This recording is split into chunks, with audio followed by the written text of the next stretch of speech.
Well, the estimable Dr. David Starkey has talked about the great divide between the people now and their so-called representatives in Parliament. It's huge, it's great, it hasn't been so great, and he talks about Magna Carta, but I think we can come a little bit later than that to talk about the reform bills of the 1830s and the 1860s. Now, the Tories, of course, under the Duke of Wellington, were absolutely horrified by the whole concept of reform. They wanted the country to be run by the landed gentry, as it had been for some years, and pocket boroughs, rotten boroughs, and it was the great and the good in the establishment, of course, that sent back those pocket boroughs. They had those MPs in the palm of their hand. And reform stood up to the Tories in those days, in the shape of Earl Grey and the Whigs and the Radicals, and some Irish MPs, they fought it.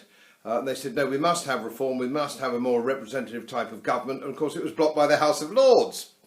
Plus ça change, one might say.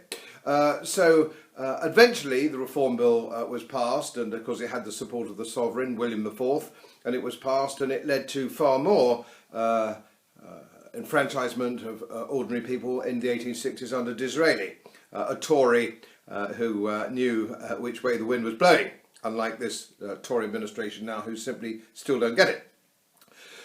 The only way that we can get back to representative democracy, the only thing that these people understand, these MPs understand, who are all crooks, charlatans, intellectually dishonest, the only way they're going to take any notice of the 17.4 million people who voted for Brexit, which is a major constitutional change, which is being people keep talking about trade, and we go back to this trade argument. Please believe me, it's nothing to do with trade. This is a constitutional argument. This is about who governs this country. Should it be unelected bureaucrats in Brussels, or should it be Westminster reflecting the views of the electorate through their MPs, and this with an independent civil service? This is what should be happening, and this is clearly what is not happening.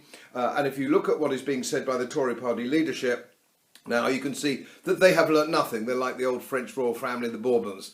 They forget nothing and they learn nothing. They're absolutely hopeless. So there's a by-election coming up. In Peterborough. And it doesn't matter whether you voted Leave or Remain. If you believe in a representative democracy, a parliamentary democracy, a constitutional monarchy, if you believe in these things, regardless of whether you voted Leave or Remain, you only have one option, and that's the Brexit Party. Warts and all, in Peterborough, you have to vote Brexit Party, or these people will go on and on and on, ignoring you. And don't forget, next time it could be you. You might not agree with Brexit, but next time it could be you. We must go back to a representative democracy, and the only way that can conceivably happen is by voting for MPs who reflect the wishes of the electorate.